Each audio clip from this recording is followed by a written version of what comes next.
रुक करते हैं अगली खबर का। कोटा अपना घर आश्रम में दूषित पानी से बीमार हुए 15 लोगों का मेडिकल कॉलेज अस्पताल में इलाज जारी है। एक मरीज की हालत गंभीर होने पर उसे आईसीयू में रखा गया है। वहीं समाज कल्याण विभाग के अधिकारी चिकित्सा विभाग की टीम के साथ अपना घर आश्रम पहुंचे और लोगों का स्वास्थ्य का प्रशिक्षण कराया। बता दें कि बीते दिनों अपना घर आश्रम में फूड पॉइजनिंग की वजह से 3 लोगों की मौत हो गई थी। विज्ञान नगर पुलिस पूरे मामले की जांच में जुटी है। कोटा से ये खबर बता रहे हैं आपको, जहां अपना घर आश्रम में दूषित पानी से बीमार हुए 15 लोगों का मेडिकल कॉलेज अस्पताल में अभी भी इलाज जारी है। एक मरीज की हालत गंभीर होने पर उसे आईसीयू में रखा गया है।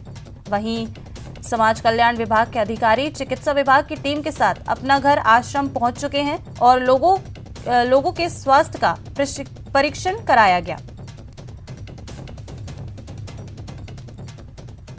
और अब बात करेंगे चुरू की, जहां चोरी का एक सीसीटीवी फुटेज सामने आया है। आप अपनी टीवी स्क्रीन पर देख सकते हैं कि कैसे चोर आराम से मकान के मेन दरवाजे पर चढ़ता है और चोरी की वारदात को अंजाम देता है। घटना सुजानगढ़ के वार्ड नंबर 2 में स्थित रेलवे फाटक नंबर 1 के पास की है। धर्मचंद कन्हैया लाल सांखला नामक युवक के घर में चोरी की वारदात को अंजाम दिया गया। सीसीटीवी में जिस तरह आराम से चोर घूमता हुआ नजर आ रहा है, उसने पुलिस पर सवाल जरूर खड़े कर दिए हैं। चोर सिर्फ 7 मिनट में ही चोरी को अंजाम देकर घर से निकल गया। सूचना मिलने पर पुलिस थाने के हेड कांस्टेबल सत्यवीर सिंह और पन्नालाल जाखड़ ने मौके पर पहुंचकर मामले की जानकारी ली। फिर हमारा स्टेशन बास वार्ड नंबर 2 में घर है। रोज की तरह हम तो रात को सो गए थे। सुबह उठे तो दादाजी की जेब में से रुपए नहीं थे। फिर पता करने में पता चला कि ताऊजी की जेब में से भी रुपए चोरी है। फिर आस पास में पूछा और यहाँ पे लगे सीसीटीवी कैमरे में देखा तो मालूम चला कि एक लड़का है लगभग 18-20 साल का, वो दीवार चढ़ के घर में घुसता हुआ नजर आया।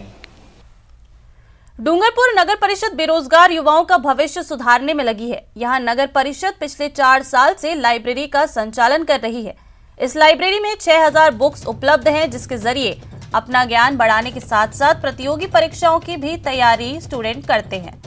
राज्य सरकार की रीट कांस्टेबल, पटवारी, ग्राम विकास अधिकारी, 2nd ग्रेड, 1st ग्रेड सहित कई भर्तियों के साथ बैंक, रेलवे भर्तियों की तैयारी के लिए युवा इस लाइब्रेरी में आते हैं और शांत वातावरण में बैठकर अपनी तैयारी करते हैं। इसके अलावा यहाँ सिविल सेवा की परीक्षा की तैयारी के लिए अलग से व्यवस्था की गई है। लाइब्रेरी सुबह 6 बजे से रात के 10 बजे तक चलती है। काफ़ी अच्छी व्यवस्था है। लगभग अपने को यहाँ पे जो भी चाहिए वो बुक्स यहाँ पे अवेलेबल है और इसका सर टाइमिंग भी बहुत अच्छा है। इवन प्राइवेट लाइब्रेरी से भी यहाँ पे आपको टाइमिंग अच्छा मिल जाएगा। सुबह 6 बजे खुल जाती है और रात को 10 बजे तक चलती है सर। इसमें कोई फ़ायदा है, इनका टाइमिंग बहुत अच्छा है, सुबह 6 से लेकर 10 बजे तक और निःशुल्क है, जिसके कारण यहाँ पर जो बच्चे प्राइवेट लाइब्रेरी नहीं ज्वाइन कर पाते वो भी गवर्नमेंट लाइब्रेरी में आके पढ़ चुकते हैं।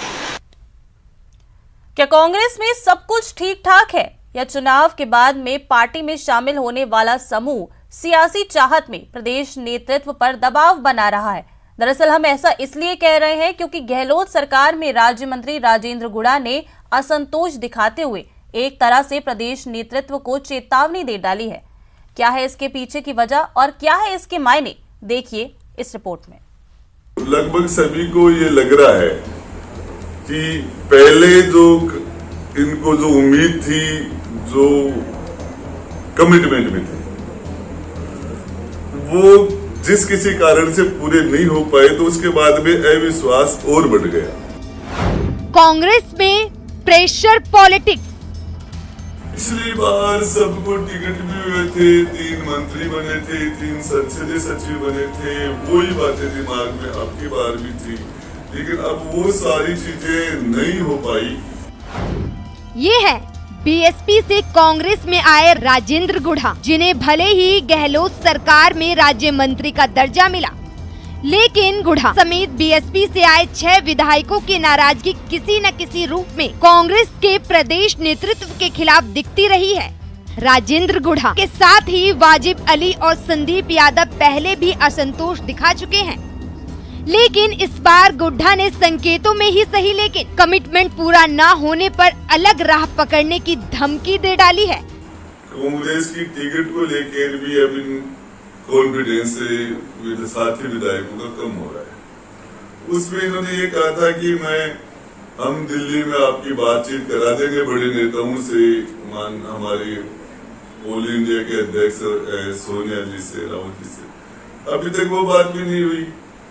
नहीं होगा तो फिर उसके बाद में तो सोचना पड़ेगा। आपको बताते हैं कि आखिर क्यों नाराज है कांग्रेस का जी सिंह।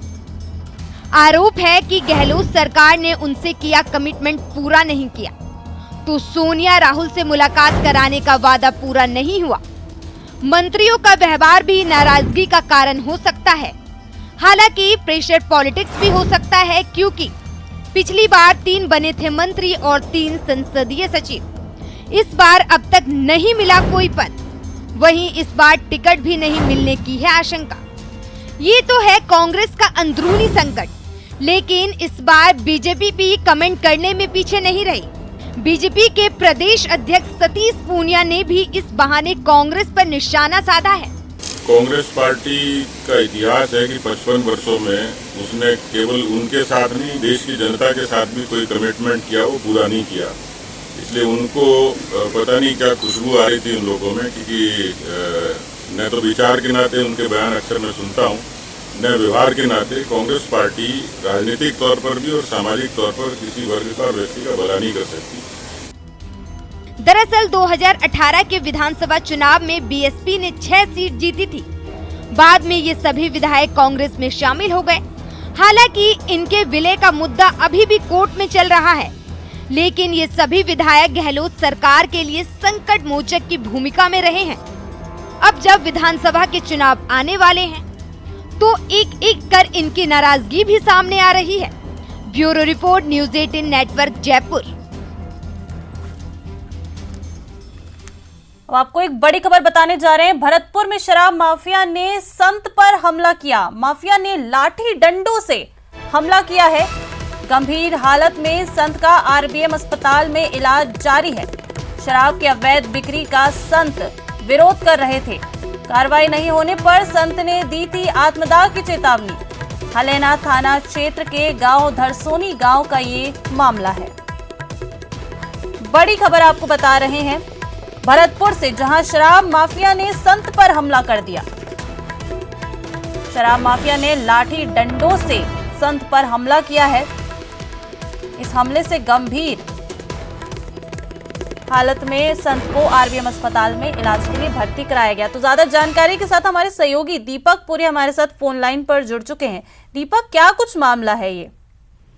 देखिए रिश्का, भरतपुर पुलिस पर अब लगातार सवालिया निशान खड़े हो रहे हैं, क्योंकि शराब माफियाओं ने एक संत हैं उन पर हमला किया है, जिससे वो गंभीर हालत में उनका जो पैर है वो टूट गया है और आरबीएम अस्पताल में उनका इलाज जारी है। उनका कहना है कि गांव है हलेना थाना क्षेत्र का धरसोनी, वहां पर लंबे स्तर पर अवैध शराब की बिक्री की जाती थी और वहीं पर उनका पास में ही मंदिर था। तो वो मंदिर के महंत थे और वो लगातार जो शराब बिक रही थी उसका विरोध कर रहे थे और उससे बौखलाए अवैध शराब माफियाओं ने उन पर हमला कर दिया। जब वो सत्संग सुनने के लिए बाइक पर सवार होकर के जा रहे थे, उसी दौरान रास्ते में उनको घेर लिया और उन पर जो है हमला कर दिया। उन्होंने 2-3 शराब माफिया हैं उन पर आरोप लगाए हैं। ब्रज कसूर और दामोड़ा पहलवान है कोई, उन पर आरोप लगाए हैं और कहा है कि अगर पुलिस ने इनके खिलाफ कार्रवाई नहीं की तो मैं आत्मदाह कर लूंगा। उन्होंने चेतावनी दी है और उन्होंने पुलिस पर एक और सवाल खड़े किए कि जब पुलिस उनके बयान लेने के लिए आई थी तो वह अपनी मनमर्जी के बयान ले रही थी, ना कि बाबा के बयानों को दर्ज कर रही थी।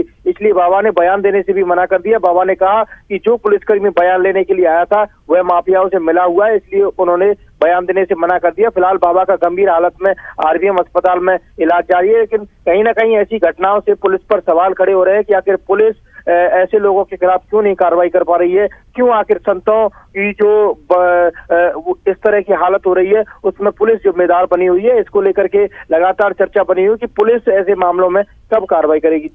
जी बिल्कुल, देखिए दीपक, संत के साथ ये जो मामला अभी सामने आया है, अभी इसके पहले भी हम देख चुके हैं। संत विजय दास ने अपने आप को आत्मदाह का उन्होंने प्रयास किया था। उसके बाद अब ये दूसरा मामला है जहां संत की बेरहमी से पिटाई की गई है।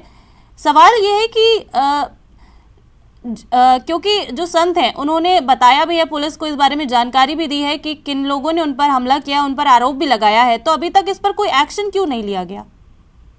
देखिए, जो शराब माफिया हैं वो एक मंत्री के बहुत करीबी बताए जाते हैं और वो लगातार एक ही गांव में नहीं, आसपास के 2-3 गांव हैं वहां पर लंबे स्तर पर अवैध शराब की बिक्री करते हैं और उसको लेकर के पुलिस कहीं ना कहीं है कार्रवाई करने में जो है आनाकानी करती है, क्योंकि बड़े रसूखदार लोगों के खिलाफ कार्रवाई पुलिस नहीं कर पाती है और ऐसे में वो लोग जो है जो इस चीज का विरोध करते हैं उन पर हमला कर देते हैं। और ऐसा ही ये मामला देखने को मिला, जब बाबा ने इस अवैध शराब की बिक्री का विरोध किया तो बाबा पर हमला कर दिया।